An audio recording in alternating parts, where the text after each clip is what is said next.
Harry is worth 20 million, and William is worth much more than that. She was very shocked to hear that Harry only had this amount of money. So she was flirting with him, and she's been a flirt for many years. She doesn't keep men for many years. So this is what he's doing. And I think that William's behaved very properly. Breaking right now, the extraordinary release of a bombshell book on the royal family from the perspective of servants has cast some really dodgy light on Meghan Markle's time within the British royal family, with suggestions that she flirted with Prince William, who was uncomfortable with her tactile approach to life. Now, I guess I'm not surprised by this for a lot of reasons, but the fact that it's entering the public domain for the first time is fascinating nonetheless. So here's the book. Yes, Ma'am, The Secret Lives of Royal Servants by Tom Quinn. We are going to do a deep dive into this book, which is currently being serialized in the Times newspaper.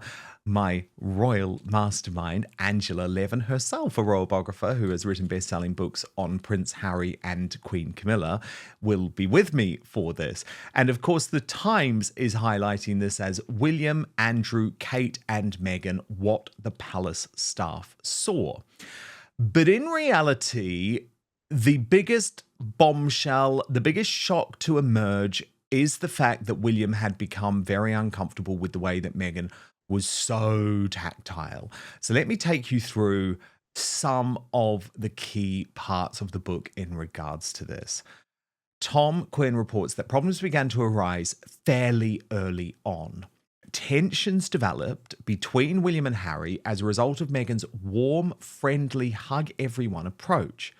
Kate, William and Charles tended to flinch when she moved on in for a hug. Meghan was understandably hurt, as everyone apparently hugs everyone in California. Meghan even tried to hug a singularly stiff old Etonian equerry. He too flinched, as if she had tried to poke him in the eye, as another member of staff put it. The tactile manner, this is when it comes specifically to William, however, made him uncomfortable because Meghan hugged him virtually every time they bumped into each other. The hugging and cheek kissing fueled gossip among the staff that Meghan was flirting with William. Now, probably for legal reasons, Tom Quinn adds hastily, which he obviously was not, but the tense atmosphere caused by all the touchy-feeliness and the resultant gossip deepened the rift between the brothers.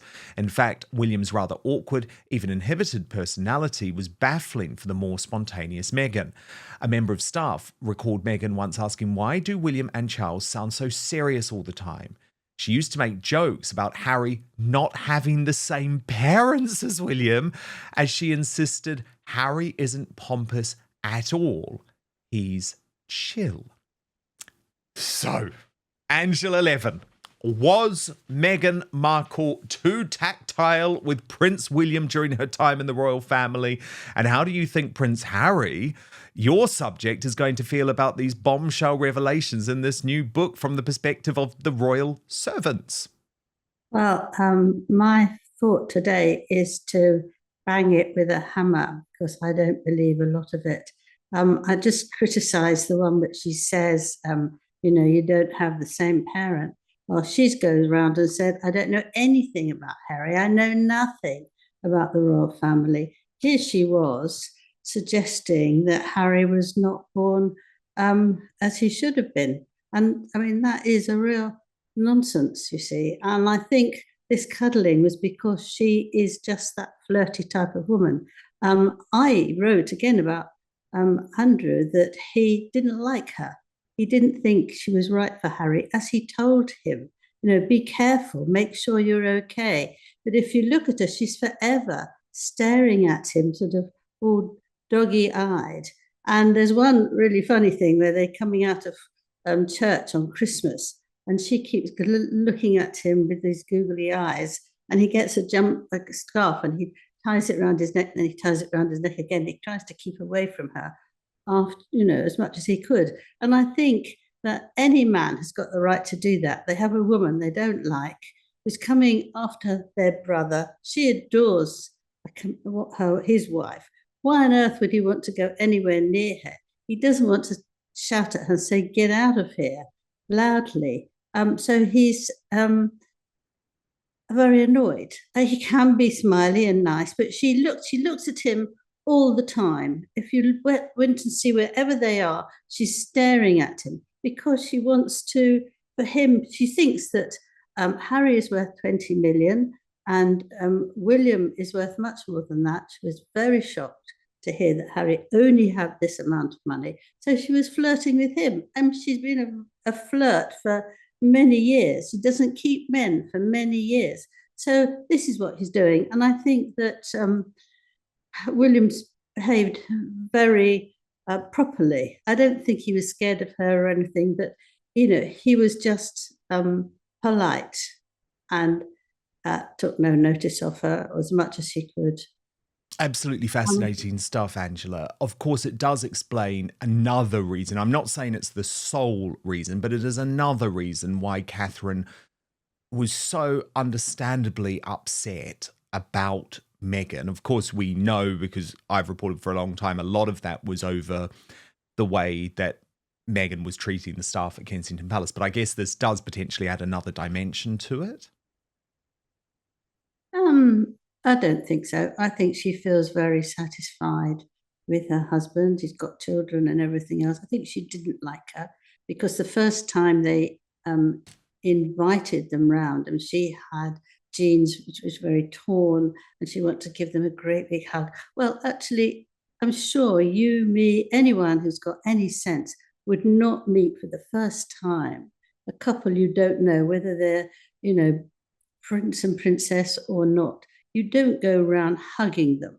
You just say hello and you smile very nicely and you don't behave as if you're going to have an affair in the next half hour. So I think it was incredibly bad. And I think what she wore was incredibly bad, but she wants to make a spotlight out of herself. And I don't think that Catherine was jealous of her. I think Catherine was very annoyed with her because she kept wanting to take over. She said to the Queen that, she ought to actually use her rather than Catherine because she's worked a lot more and she's self-made. And she couldn't understand why she wasn't lifted up over Catherine. Well, who wouldn't be annoyed like that? Who wouldn't actually move away and have as little as possible to say with them? And I think Meghan could actually perhaps twist Catherine because Catherine is so well-mannered, and yet she had this dreadful woman by her, and she just couldn't bear it, but she couldn't do anything about it. And of course, she was so close to Harry. Harry called her the sister he'd always wanted.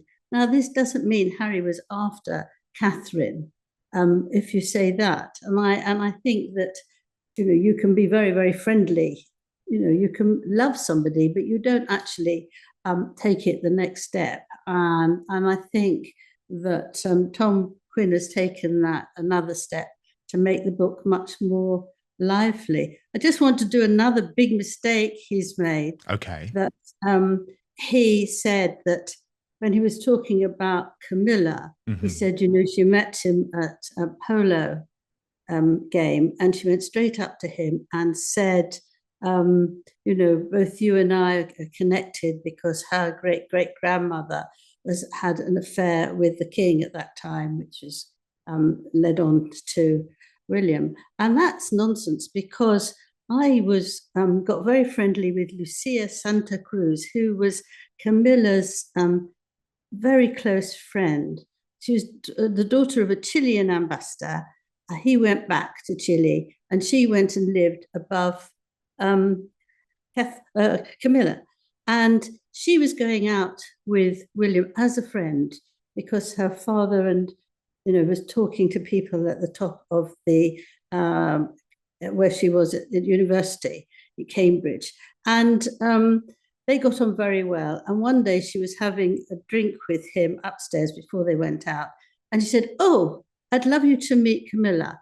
So he said, "Yeah, fine." So she went downstairs, up came Camilla, and the two of them just started talking, burst out laughing. They got on incredibly, incredibly well. That was early in 1970. And she introduced them to that. And after that, they met and fell in love, and everything else happened, or didn't at the time. But that's how they met. They didn't meet. And it annoys me when there's such a big error that was changed by not just me, by other journalists, that this was how it happened. And Lucia said, "I never thought it would happen like that. I thought they could just be friends. But that's one of the best things I've ever done in my life." And so that's how. I think that I'm a bit suspicious about the absolute truth. And I feel that as a writer, because I always got names that they can attack me afterwards if they think I've said the wrong thing. There's no names. You've got all the staff, and it's another one and another one, and you don't really know. But I do know that in the palaces, the staff who work there, they're not paid a lot, but they love that. They're very devoted to the monarchy, and they would do anything, and they're not going to go around being spiteful and telling everybody what's going on. So I think that he's done it very successfully, because it makes a very good read, but actually a lot of it is exaggerated or not true. Sorry about that. No, that's fine. Let's keep going through it. So he talks a bit more about Catherine and William.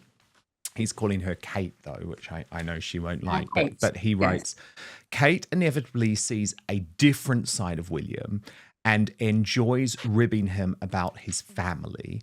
She insists that as he gets older, William looks more like his great-great-great-grandfather, Edward VII, and she likes teasing him about the fact that his stepmother, Camilla, is descended from Edward VII's favourite mistress. Both Harry and William could be cruel about Camilla. Their nicknames for her included Lady Macbeth, Cruella de Vil, and the Witch of the West. Now, we know there were lots of tensions between Harry and Camilla, and it wouldn't be a surprise if he was using those nicknames. But do you think William was really calling Camilla Lady Macbeth, Cruella de Vil, and the Wicked Witch of the West, Angela? Because that seems quite They were surprising. both very upset. They didn't want their father to marry again, and they loved their mother so much, and it's quite normal that if your mother dies like that and there's been a relationship before, that you should be very nervous about it and not welcome the person. But William, who was the first to meet her, he came back to the palace early after school, and it was a bit of a shock, and they went upstairs to have a talk for half an hour. And it was calm, it was nice, and she's very gentle. She didn't push herself, and he was accepting her, and he was very, very pleased that his father was so happy, and it helped him work, and it helped him talk to them, and it worked very well. But Harry dug his feet in and decided that she was a monster and blamed everything onto her. And but William, you can see, is a much more solid person than Harry, who just can blow up whenever he feels like it. Now, Angela, this book has a lot of interesting details about Meghan's entry into the royal family, why it went wrong according to the staff. So obviously you're reporting a lot on this at the time, as was I. So let's just take some of this. So one of Harry's senior aides, now retired, has said in this book, we had meetings about events Harry was planning to attend, and I increasingly got the feeling his mind was elsewhere. It was not as if his job was not to attend events, which is what the senior royals always do as their core activity. Instead, he saw his core activity as being with Meghan and increasingly adopting her views of the world. Some people would say he was just being a loyal husband, but the team, the staff, found the whole thing baffling.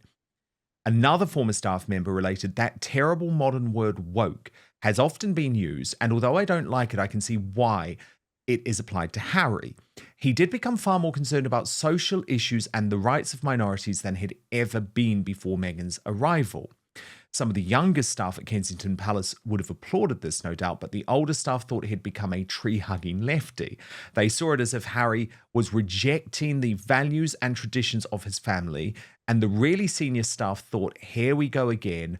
Meghan is Mrs. Simpson come back to haunt us. And Angela, of course, that is a reference to Wallace Simpson, who is blamed for the abdication crisis, another American divorcee. Did you see that change in Harry, Angela, given you got to know him so well? Was it Meghan that turned him woke and sort of made him believe that his role was much more looking after Meghan than looking after his duties in the royal family? Well, one must realise that he felt absolutely in love with her. It was just overwhelmed him.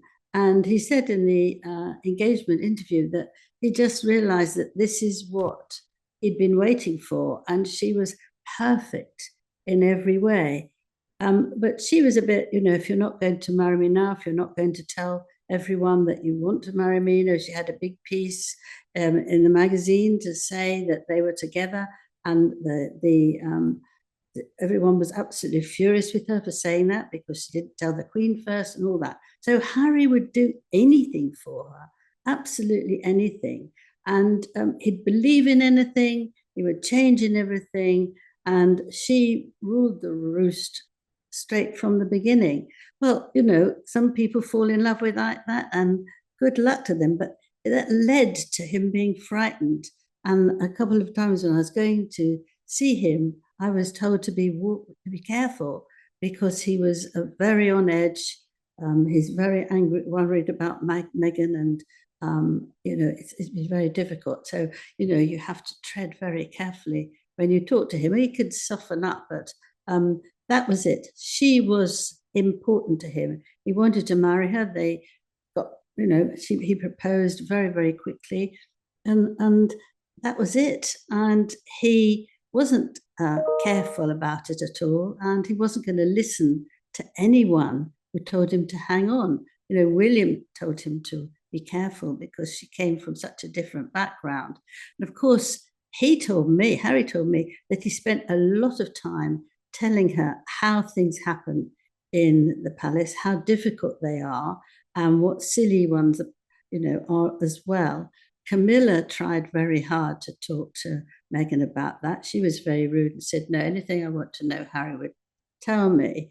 And the Duke and Duchess would also try to help her. Sophie and her husband, they also tried to help her, but she said the same to them, that she didn't want to learn anything. She wanted to do it as she was. And she was very cross that she wasn't alongside the Queen and would then take over straight away because she had loads of ideas that were modern and she didn't like these old-fashioned ideas. Now, if you go to a different place in your life where you really haven't got to know it at all, you're not from a royal family, which is obviously very difficult to find, and you need to spend, a year, 2 years to get used to it. She didn't want to get used to it. She had come there with a plan to take Harry with her out of the house and actually hate all his family. I mean, she was the one who criticized everyone. And when they were in Australia, and she said it was absolutely disgusting that they didn't pay her for her to go around and actually say hello to everyone. Harry then asked for some money. And you think, oh my goodness, surely not. He knows it's not. And then they think everything's wrong. They're not being treated in the way they should. And she was left out of it. You can see when Meghan is embarrassed, she sort of goes up and down, moves her hands, and she's not confident in that. And if she was in the royal family, she wasn't confident. She didn't want to stand behind Catherine because it's all hierarchy, and you stand in who will be the first king and the next one. But she was always trying to push forward, and Harry had to pull her back.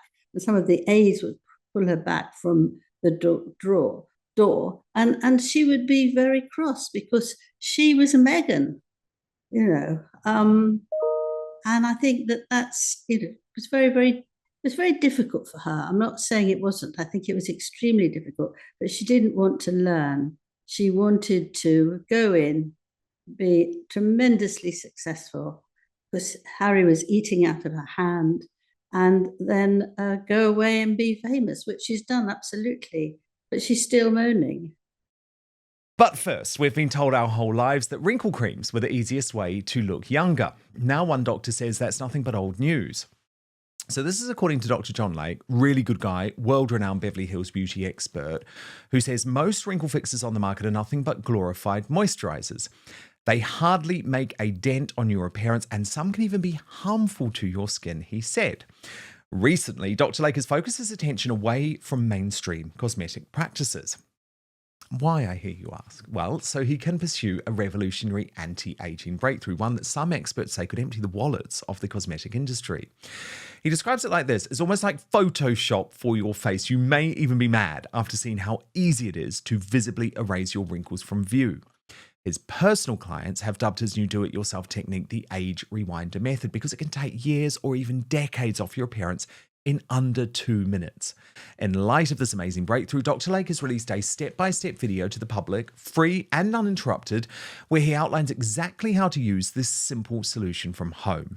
And he says, if this helps even one person look younger or feel more confident, I'll be thrilled knowing I helped. The video has since gone viral. At first, it was shared by users on Facebook, but it's racked up over 2.3 million views now. And the comments and feedback are astounding.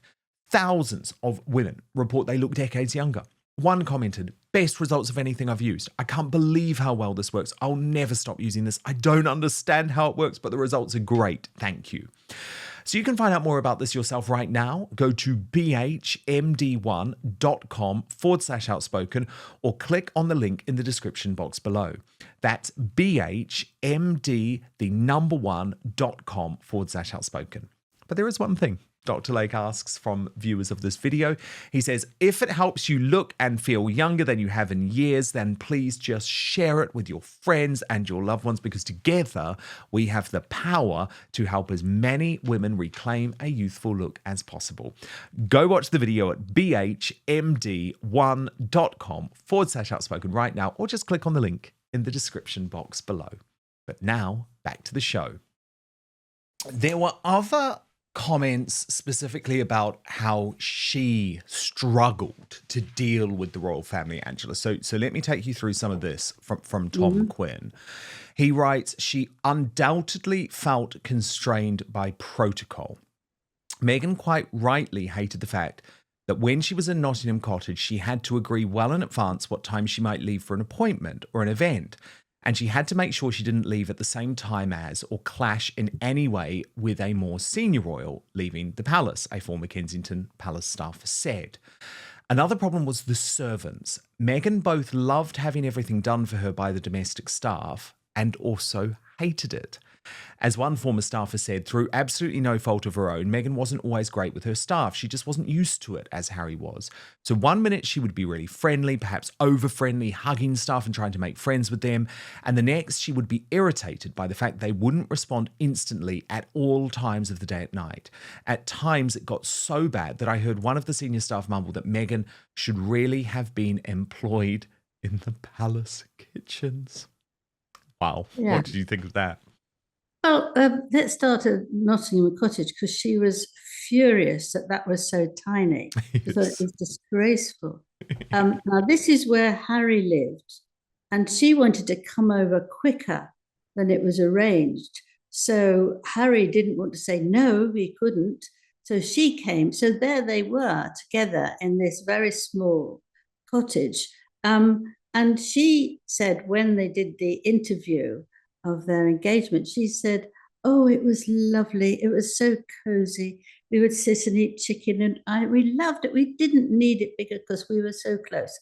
Right, that's one side. And then she complains later that this is where they put her, to keep her away from the royal family because she wasn't the same. That's not true, because Harry was there. And they then were going to spend over 2 million making going one of the flats enormous flat with 21 rooms, and she was going to help choose how it was all going to be. But before that, she was out of living next to Catherine and William. But that was going to happen. But you can't just send someone in that quickly. And if they say they're happy, they're lying or they're not lying, that you're in a muddle to do it. But as for the other things that I think she had to control. That's what it was. So, anything coming from the kitchen, she had to control. That's why they thought they would be good. She was up very early in the morning, 5 o'clock. She wanted people to do things for her. You have to understand that staff do a full day, but they're not going to be up all night. And she actually, like someone who had no idea how royalty or rich people worked, she thought that she should demand and be very, very powerful so they would be frightened of her and do what she wanted straight away. And actually, the staff aren't like that. They're treated very much like family. That's why I don't think that very many of them have said things to Tom Quinn.